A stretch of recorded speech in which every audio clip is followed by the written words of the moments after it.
I took my first trip to Russia in the year 2000. Who was not even born yet in 2000? Okay, a couple of you. So, everybody at the time was like, oh, Moscow, amazing. No, I went to Irkutsk. Different type of thing. In December, yeah, I went full Ruski the first time. So my first trip to Russia, at Irkutsk, December 2000. It's like 40 below zero, right? So I want to tell you about Aeroflot. It was not my first trip abroad. I had been to Romania, but it was my first trip to Russia and my first experience on a non-Western airline, let's put it that way. Now, back then, you get on the plane, and it looked like a taxidermy convention. Bear, wolf, deer, whatever animals didn't run fast enough for fur coats and hats. Okay? Those are younger people, ask your parents what their fur coats were made out of in the 1990s. My wife, she had a coat when the Russian government couldn't pay her parents in cash anymore. They started bartering. So like, one time the entire factory got paid in tires. Most of the people didn't even have cars, it didn't matter if the tires fit, that's just happened what China was paying in that time, tires. And so the whole town had tires. They're like trying to trade to the neighboring town tires for, I don't know where the next town got paid, right? And one time they got paid in fur coats. But we don't know which animal it was. And it was only the tails. it was all tails. I'm pretty sure it was a wolf. I called her wolf-ass coat. So ask her parents what their fur coats were made out of in the 1990s, right? So basically this was, I get in the plane, and it just looks like a bunch of hunters, or whatever couldn't run fast enough, they made coats out of, right? And everyone's wearing a Ushanka, as well made out of a different animal. I swear I saw a dude wearing a duck. Okay? And this was quite an adventure for me. I mean, my first exposure to Russia is Aeroflot. Getting on in Frankfurt, Germany. It was like the Noah's Ark of the skies, but everything's dead and wearing gold chains instead. It was quite the adventure. Now me? I'm not wearing a Ushanka. I'm not wearing a dead animal. I'm wearing a bright, neon yellow ski jacket. Okay? I'm looking like a traffic cone with an identity crisis at this point. And the flight attendant takes one look at me, doesn't even try and speak Russian anymore. I don't know how she figured I wasn't Russian, but she did. Didn't even open my mouth, but that's when I learned when you're in Russia in the 2000s, if you're glowing brighter than Chernobyl, you're definitely not a local. So these Aeroflot stewardesses today, I mean, everybody here has flown Aeroflot or some Russian airline recently, right? In the last couple of years. Okay, so now you get on the stewardess level. Здравствуйте. I am Svetlana of the sky. Ooh la la. They're skinny and all prim and proper and they look like fashion models, right? Would you like still or sparkling water? Back in 2000, different story. Very different story. It's like, oh, I am Ografina of the air, sister of Baba Yaga. She's stewardess, flight marshal, backup pilot, and in-air emergency mechanic. You ever wonder, back in the 2000s, I mean, sometimes Aeroflot crashed, right? But they never got hijacked. Never! Never! Olga'd be like, oh, what the fuck is that? Give me that gun. Poof. Open the window, he's going out. Put you at the emergency exit. That's why they never got hijacked. Ografina was taking care of you. I mean, she was built like a T-34 tank and twice as intimidating. Her uniform? Surplus Soviet military. Shoulder pads that can deflect missiles. Battle armor. She didn't serve drinks.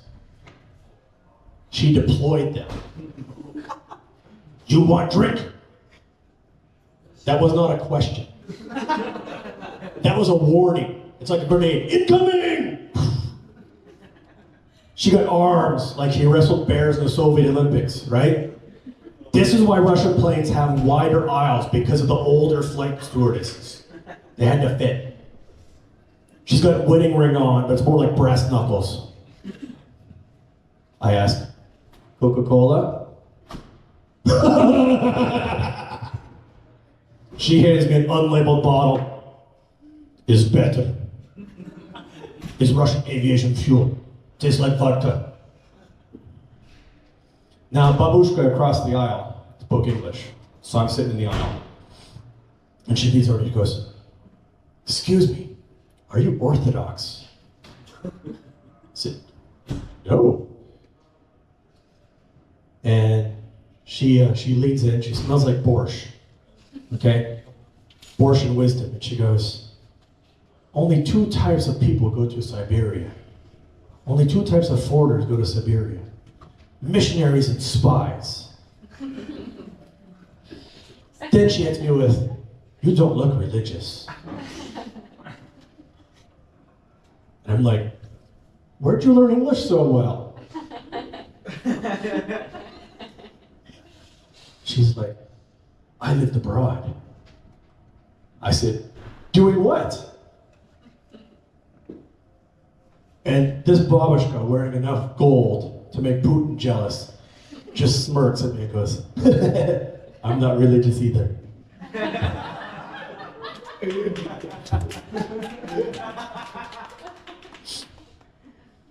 So listen, when a Russian grandma tells you she's not religious on Aeroflot, that's KGB code for, I've killed men with a potato peeler. Now, Aeroflot was not your luxurious airline that it is today. This was pure Soviet leftover special. Flight attendant, she starts out on the plane like, welcome to Russia. 3 hours in, she's walking down the aisle with a bottle of vodka. Pack of cigarettes. Who wants drink? Who needs seatbelt? We all die someday. That's when I knew Russia would be my forever home.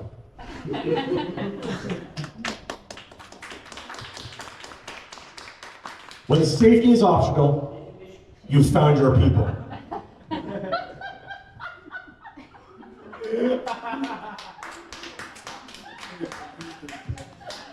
So, at that time, Aeroflot still let people smoke on the board. They were the world's last major airline to still allow people to smoke on board. Because they banned that, then there would have been hijackings. Okay? Now, we're not talking like sneaking a vape in the bathroom smoking. Okay?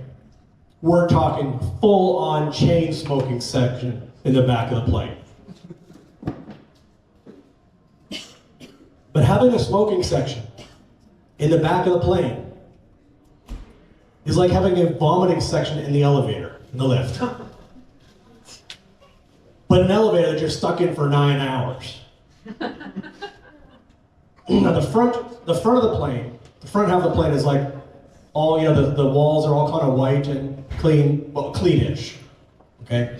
In the back of the plane, I mean, it's just nicotine stains. You're walking back to the plane and it's like, in the front, like, oh, it's kind of white. That's, okay, it's cool. We're back and like, starts to get a little bit brown. And then there's like, seat 30, it's like, just the back of all the walls are just brown and nicotine stained. And you gotta go through this to get to the bathroom. Even though nobody's smoking, you get planes like, I can smell the walls, right?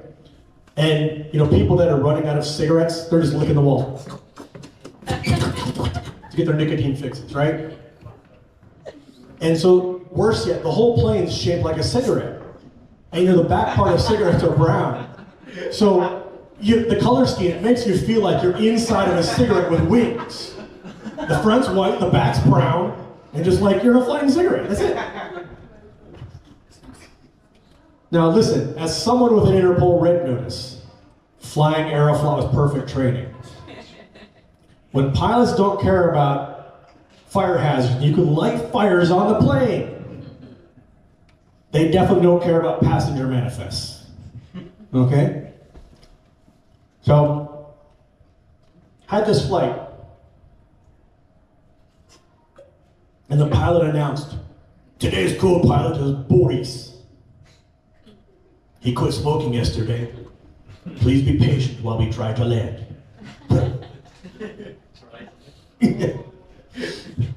Because I was flying so far, I was flying from Germany all the way to Irkutsk, lay over in Moscow. On my first flight into Russia, I was already admitted into the first tier of the frequent flyer program. Not silver, I was Borscht level. And I got a free upgrade to non-smoking. I'm in row 2, or what they call bagage plus. It's like luggage plus, right? Because you might survive with your bags. And back then, this is not joking. So I was actually, the reason I came to Russia back then was I had a friend who was engaged to a Russian who was in Irkutsk, and they needed somebody to carry bags. And they knew I like to go to weird places. So like, you want to come to a weird place? Just carry a bag for us. Okay. And I don't know if you've been on the old Russian planes, like the Tupolev 154s, but the baggage compartments are about this big. They're meant for jackets and maybe a briefcase. You cannot fit a suitcase, even a carry-on will not fit these overheads. They do not fit. So where do the carry-ons go? The small one goes under your seat. Okay? When you sit under your seat, they put it under your seat, which means the guy in front puts his bag where your feet go.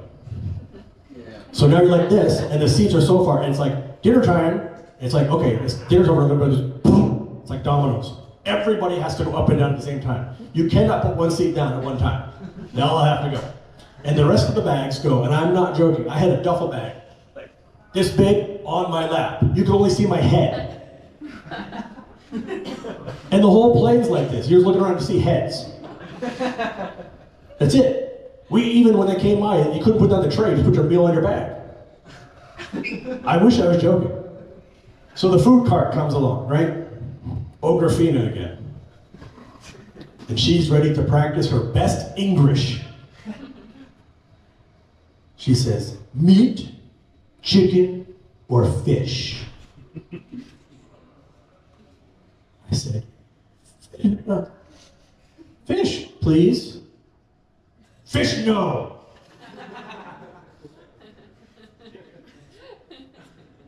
Chicken, please. Chicken, no.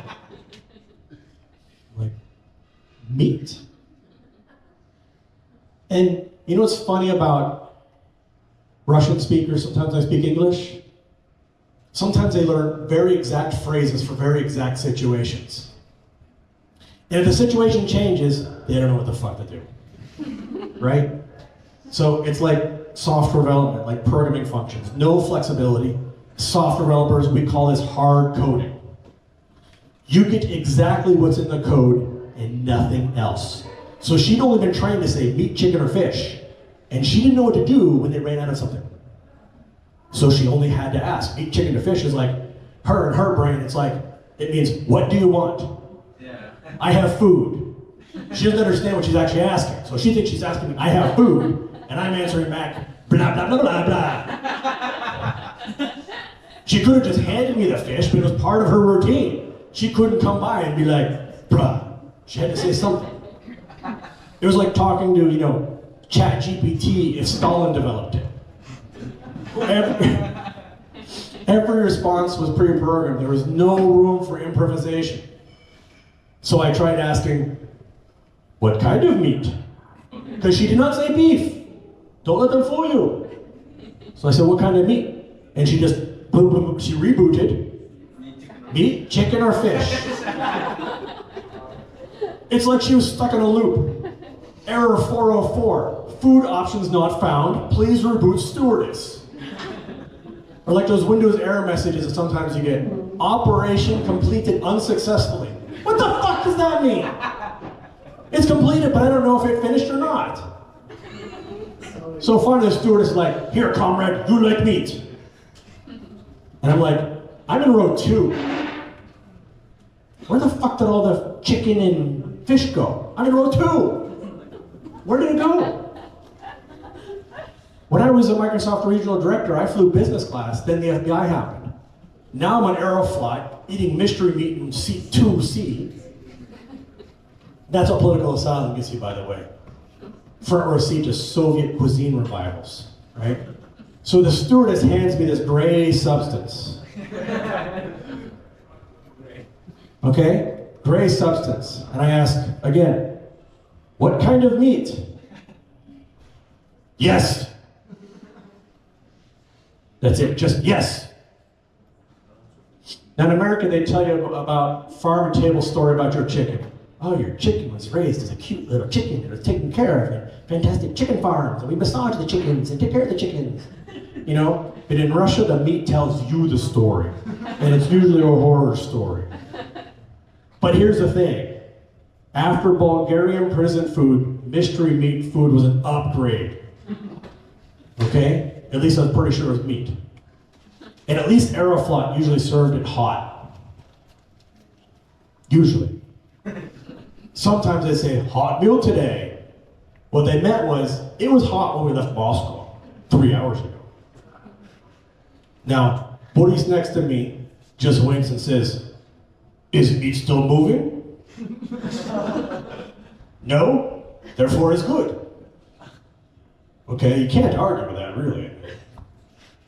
I mean, that's peak customer service right there. No fake promises, just brutal honesty and mystery meat. So I put that Russian mustard on my mystery meat. Ruski gorchitsa. Listen, this is not, for those of you, for those foreigners here, are there any foreigners here who have not tried Russian mustard yet? Ah, the uninitiated. Okay. Oh, no, it's not bad. Bad is not the word. No. Okay, we will find you some Russian mustard. No. I'm not sure it's mustard. This is not like fancy fresh Dijon, Grey Poupon. Okay? This is military grade chemical warfare in a packet. Russians use this stuff to jumpstart their dead cars in the winter. Open a lot, put it in the carpet, it's going. You don't have to turn the key. You put the mustard in, the car starts by itself. Like, get the fucking shit out of me. I saw a guy put mustard on bread. The bread dissolved. One time in Siberia, my wife told me, there was a bear attack in the village. They threw a bunch of mustard at it. The bear apologized, left Russia completely. True story, the bear now lives in Finland. Now back on Aeroflot, mind you, okay? I put a tiny drop of mustard on my meat. Just a little bit. The meat changed color. It wasn't gray anymore. Then it changed shape. I'm pretty sure I saw it try to escape. But here's the thing. After the mustard hit it, some kind of chemical reaction happened because the meat actually tasted pretty good. Now that mustard is a true story too. They also use it to strip the paint off T-72 tanks. Right now, there are so much mustard going to Ukraine right now to just take, they're putting it in like things and just tossing it across the side. Like here, take the mustard. So, listen, when Aeroflot cabin flights dimmed, and I've noticed this is different too, because I flew to Vladivostok in September, and I fly to Moscow a lot, and things have changed a lot here in Russia in 20 years. The planes, the newer planes, they're Western planes, but did anybody ever fly on a Russian long-haul airline, especially like during a holiday, like in the 1990s or 2000s? No? Oh, you're missing out. You're missing out, because here's what happened. And this is absolutely non-exaggeration. The more, if it was a holiday, it was even better. But even a normal flight, just like to Irkutsk, like 9 hours or something, right?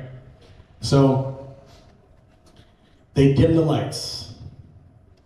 And this is when the real Russia comes out. Okay? The babushka on 14C, she whips out this jar. And not like oh, I have a sandwich in here, right? No, this is industrial strength pickle operations going on. Okay, now you can smell pickles everywhere. She's got cucumbers to survive Stalin, tomatoes pickled before Yeltsin knew what pizza was, and mushrooms. These mushrooms have seen more Soviet secrets than the KGB. The smell hits you like Windows 8. Unexpected and slightly traumatic. Now row 15 breaks out some homemade kvass. Row 22's got bootleg cognac labeled cognac in Sharpie. And the flight attendant walks by, and she sees this whole operation going on, and just keeps walking. And that's peak Russian service, joining the party instead of stopping it. I saw a lady pull out a full loaf of black bread out of her bra. I'm not even questioning physics anymore. It's like a Mary Poppins bag, babushka edition. Someone gets up, starts playing the accordion. Okay? Then they start dancing around on the plane in the aisle. I'm not joking. This all happened. This was like a regular occurrence on Russian long-haul flights. Especially if you flew like Christmas or New Year's. Okay? I think people just flew the plane for the party. Like, where are you going? I'm just going there and back. I don't even care. I don't even know. I found the cheapest long-haul flight to anywhere. I'm just going there and coming back. It was like disco in the air. Has anyone ever experienced a Russian public toilet in about the year 2000? I did. Oh my God. I can still smell it. And I had to pay 50 rubles for that shit. And that's when the ruble was like 25 rubles to the dollar. It was bad.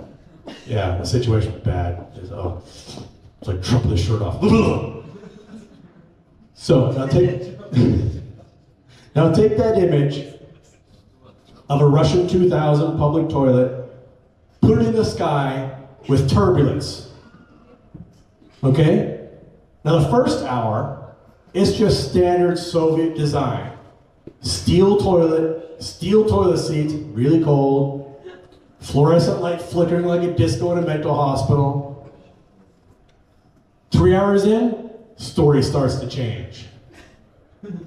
At this point, there are people sleeping in the aisle because they had too much vodka. I'm not joking, they're sleeping. They're laying in the aisle. So I'm having to walk back. I mean, they're sleeping in the aisle like it's a New York Metro or something.